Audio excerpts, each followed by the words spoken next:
Cerita ini kejadiannya di tahun 1996 Nat, Moy. Kita sebut aja ada satu anak remaja namanya Robi, cowok. Robi ini kelas 1 SMA dan dia punya sahabat namanya Danang dan Fahri.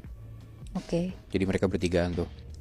Iya di tahun 1996 mana ada anak SMA yang punya HP, ya gak sih? Iya. Jadi ya di waktu itu Robi, Danang dan Fahri itu punya satu hobi yang sama, itu sepedaan. Anyway, Robi sama teman-teman ini rumahnya deket-deketan ya. Dan mereka tinggal di daerah Jakarta Selatan. Jadi kalau lo bayangin dari rumahnya Robi, kalau dia mau ke rumahnya Danang dan Fahri, itu kayak ngelewatin tanjakan gitu Nat, Moy. Dan di samping tanjakan itu ada pekuburan umum. Ini kejadiannya di hari Sabtu. Kayak yang tadi gue bilang, mereka bertiga tuh hobinya sepedaan. Dan mereka suka sepedaan siang menjelang sore gitu.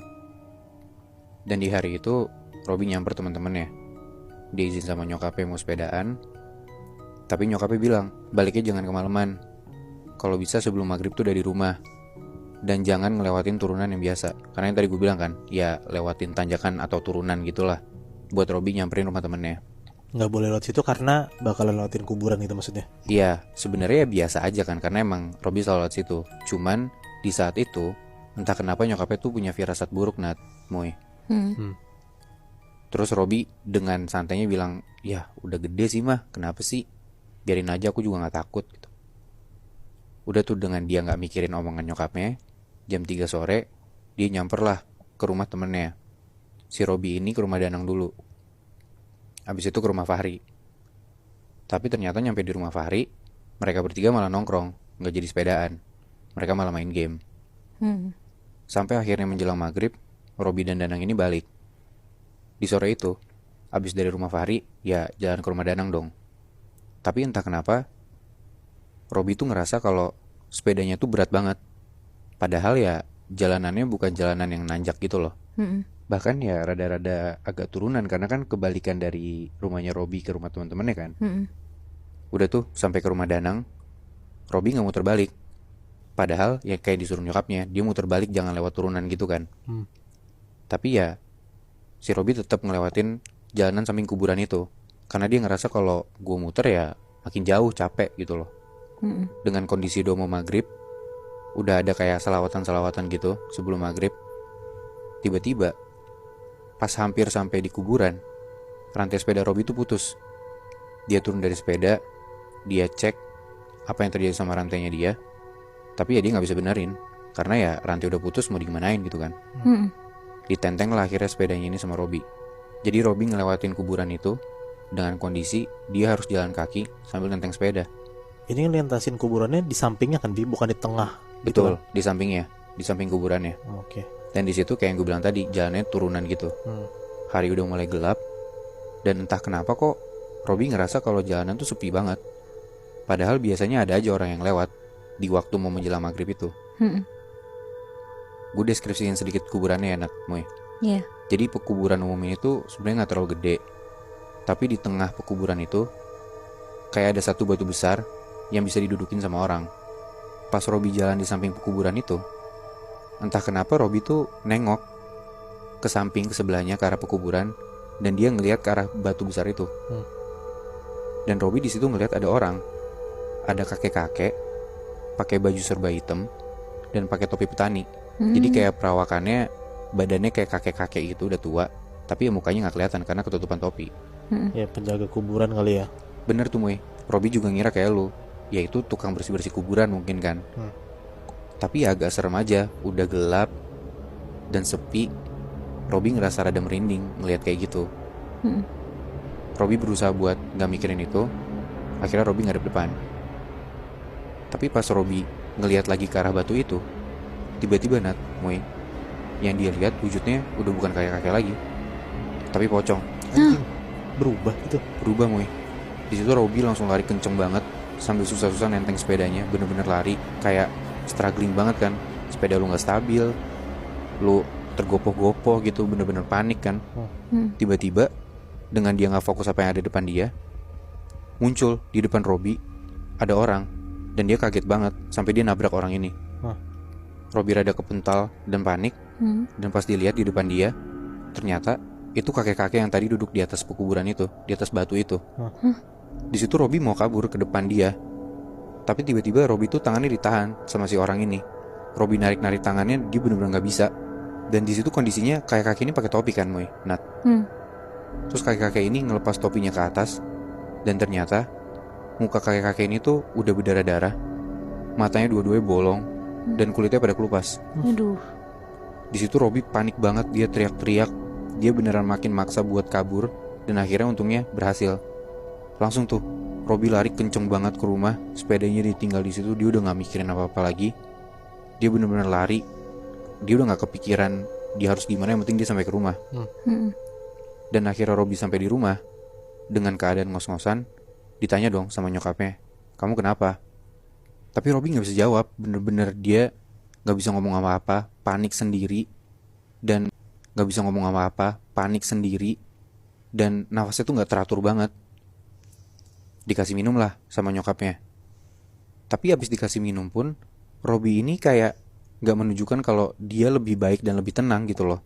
Mukanya pucet banget, dan Robby ini kayak seakan-akan ngeliatin rumahnya dia ke arah atap, kayak dia tuh nggak tahu dia di mana gitu, Nat, Muy.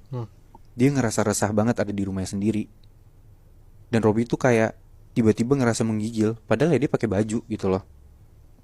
Di situ ibunya juga mulai panik, tapi karena sebelumnya udah ada firasat buruk, ibunya tuh entah kenapa langsung mikir buat manggil ustadz, yang untungnya tetangga mereka tuh ustadz gitu loh.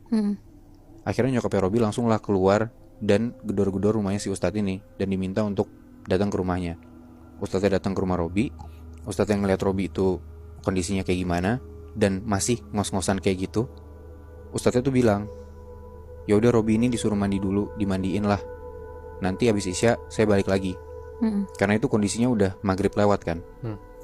Pas Robby mau mandi, bajunya dibuka nih, Nat, Moy.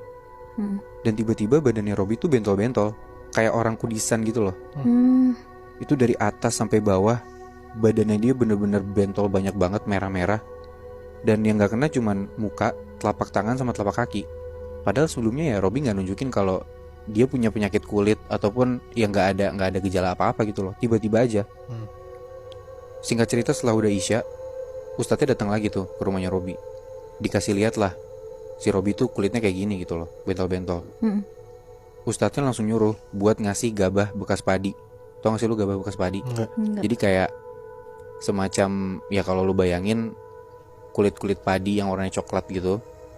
Nah itu tuh suruh dicari, terus dibakar, habis itu didoain pakai air, terus diusapin ke badannya si Robby. Untungnya dapet, dan itu dilakuin semuanya. Ajaibnya, Nat, Muy, dalam waktu 2 jam bentolnya ini langsung hilang.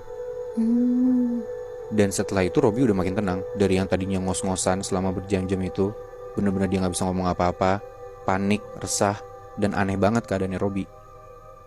Tapi untungnya sekarang udah tenang, dia bisa ceritain tuh apa yang dia lihat. Setelah Robby ceritain apa yang dia udah lihat ke ustadznya tuh bilang, iya karena ustadznya juga orang situ mungkin dia ngerti ya. Ustadznya tuh bilang kalau yang ngedatangin Robby itu emang kakek-kakek yang memang makamnya dia tuh adalah makam pertama yang ada di pekuburan itu. Dan kakek-kakek ini meninggal gara-gara ada sengketa tanah yang kejadian puluhan tahun lalu. Gara-gara sengketa tanah itu, akhirnya ya banyak warga yang rusuh lah untuk ngerebutin si tanah ini. Dan gara-gara rusuh, akhirnya si kakek ini palanya kebacok, Nat, Muy. Jadilah dia meninggal di situ. Dan udah jadi rahasia umum sebenarnya kalau warga tuh jarang lewat situ habis maghrib. Apalagi kayak kalau ngelihat jalanan itu sepi, warga tuh biasanya muter balik, gak lewatin pekuburan itu. Mereka milih buat ya udah putar balik aja cari jalan lain. Karena Robby bukan orang yang pertama buat ngelihat si sosok kakek-kakek ini. Emang sebelumnya udah ada beberapa orang yang ngelihat juga. Tapi kadang-kadang orang ngelihat sosoknya tuh gak cuma kayak kakek, kadang nenek-nenek, kadang ya kayak Robby lihat pocong. Itu tapi bentuknya beda-beda. Beda-beda, Muy. Tapi satu makhluk yang sama sebenarnya. Satu makhluk yang sama. Dan emang si kakek-kakek ini penunggu di sana gitu loh. Cuma beberapa tahun ke belakang, ya karena waktu berjalan juga kali ya, banyak orang yang makin gak percaya. Makanya suka ada yang ngelewatin pekuburan itu pas waktu maghrib. Dan pas banget kalau misalkan lewat sendiri kayak si Robby, pasti ditunjukin. Jadi ya tempat itu kayak yang gue bilang tadi, seakan-akan emang udah jadi tempatnya si kakek-kakek itu gitu loh. Dan kadang-kadang pun yang lewat situ suka gak permisi, makanya mereka ditampakin. Sampai sekarang tapi kuburannya masih ada, Bi? Setahu gue sih masih ada ya, Muy. Cuman tapi gue udah diwanti-wanti banget sih sama temen gue buat gak bisa ngasih tahu spesifik daerahnya di mana ya. Oh, tapi mungkin gue juga mikir, apa untuk pertama kalinya ini emang si Robby lewatin ini sendiri ya? Betul, Sebelum-sebelumnya nggak pernah kan? sebelum-sebelumnya gak pernah. Wah, apes banget sih. Dan makanya ya karena sebelum-sebelumnya dia pikir rame orang, ya mungkin sekarang juga rame, tapi ya apesnya di saat itu dia sendiri banget. Ya berarti kalau misalnya ada orang yang lewat sendiri, baru sosok itu ada. Betul, Tapi kalau misalnya lagi rame, dia pun nggak nongol. ya. Itu emang cuma makam satu orang doang, Bi? Bukan satu kuburan doang, Nat. Itu kayak pekuburan umum gitu loh.